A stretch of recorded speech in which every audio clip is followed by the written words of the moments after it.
Assalamualaikum warahmatullahi wabarakatuh. Ketemu lagi bersama channel Anak Desa Berkarya Selalu.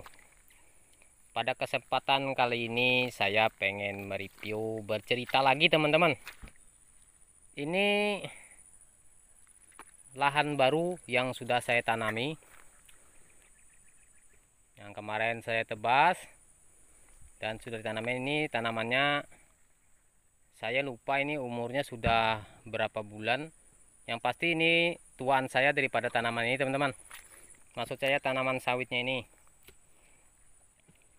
Jadi ini trik saya untuk membangun lahan baru agar kita bisa gratis masa perawatan selama 3 tahun. Itu pun kalau kita selalu menerapkannya. Di depan saya ini boleh teman-teman lihat, ini sudah saya pasang mulsa. Sudah 1-2 lubang. Di sela-sela kesibukan saya di perkebunan yang sudah panen. Jadi trik ini sangat bermanfaat sekali teman-teman, agar selama kita perawatan kebun ini kita sedikit sekali mengeluarkan modal tambahan. Yang pasti dari hasil tumpang sarinya nanti itu akan melebihi untuk masa perawatan kelapa sawit yang kecil ini. Dan untuk pembuatan lahannya, ya langkah baiknya dibuat bedengan seperti itu. Tetapi saya juga mempunyai trik yang mudah, karena lahan sawit ini kan bukan lahan sedikit. Ini lahannya 2 hektar teman-teman. Jadi kalau kita tanami semua dengan cara bedengan seperti itu, tentunya akan banyak memakan waktu, tenaga, dan biaya. Karena di samping pembuatan bedengan, di samping kita untuk merawat kebun, kita pengen mendapatkan hasil yang lebih sebelum masa panen kelapa sawit. Biasanya sebelum-sebelumnya, menurut pengalaman saya yang terdahulu, untuk masa tanam tanaman hortikultura yang kecil-kecil aja teman-teman, jangan yang besar teman-teman. Jangan sekali-kali menanam jenis tanaman yang besar. Contohnya misal pinang, kayu-kayuan, pohon-pohonan lah yang sejenis dengan kelapa sawit, yang tentunya akarnya sangat panjang, yang nantinya itu akan berefek negatif untuk kebun kita. Boleh teman-teman lihat di video saya sebelumnya, efek dari tumpang sari dengan kakayuan. Oke, kita lanjutkan lagi pembahasan kita tentang tumpang sari ini. Jadi triknya teman-teman, ini kan lahan baru. Di sini ini bukan lahan gambut tetapi lahan rawa. Nah, ini tanah, ini sudah tanah teman-teman. Tetapi ini banyak bulunya, bulu sahep, bukan bulu jembut ya teman-teman. Ini bulu sahep atau akar pohon, apa namanya ya? Kalau saya sini sebutnya namanya kelakai teman-teman. Jadi ini akarnya dan dedaunan kayu-kayuan seperti itu. Nah, tetapi akar-akaran ini jangan sampai dibuang ya teman. Kalau kita untuk tumpang sari, diusahakan jangan juga membakar, karena efeknya nanti akan negatif kalau kita bakar. Menurut pengalaman saya, tanah itu akan menjadi asam. Jadi pH-nya akan sangat rendah sekali kalau kita mengaplikasikan sistem bakar. Jadi kalau teman-teman mau mendengar saran saya, usahakan jangan sampai ini untuk sahepnya ini jangan sampai dibakar teman-teman.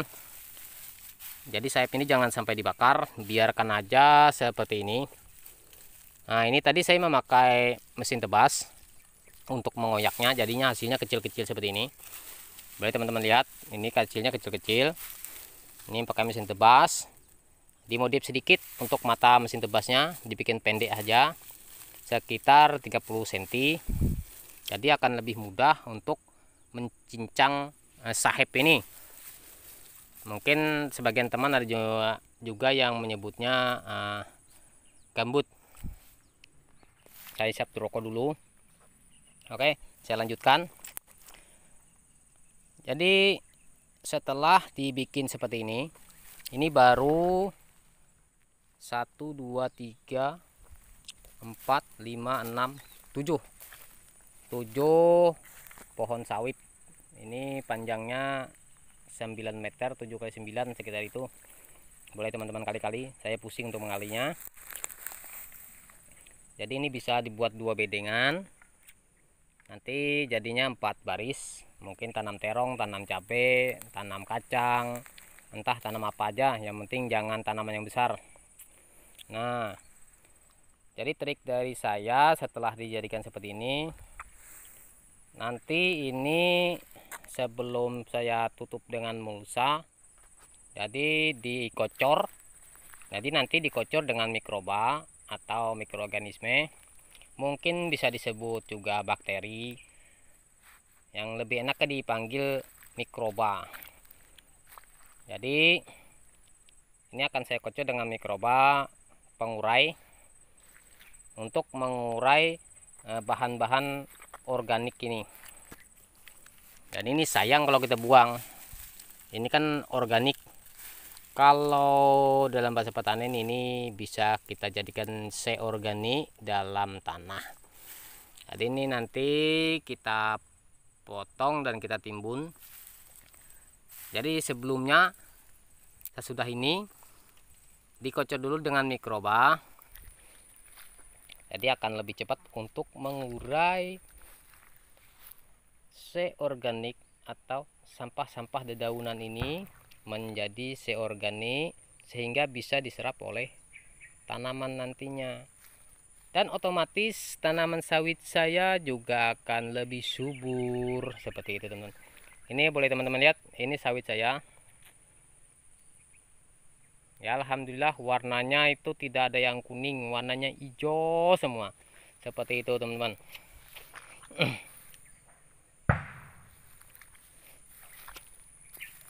Jadi itu trik dari saya untuk menghemat biaya perawatan kebun, dan syukur-syukur nantinya hasil dari tumpang sarinya melimpah, bahkan bisa melebihi hasil dari sawit yang panen. Itu kebiasaan, teman-teman. Kalau kita tanamnya memang ulet, diperhatiin, tanam cabai ya, kalau harganya masih bagus, apalagi kayak sekarang harga ecernya sampai 100 per kilonya, kita jual sekaligus langsung partai harganya masih 70. Wah, dapat 1 ton udah berapa, teman-teman. Jadi itu impian saja, jangan tapi diambil hati. Yang penting kita terus berusaha dalam membangun perkebunan.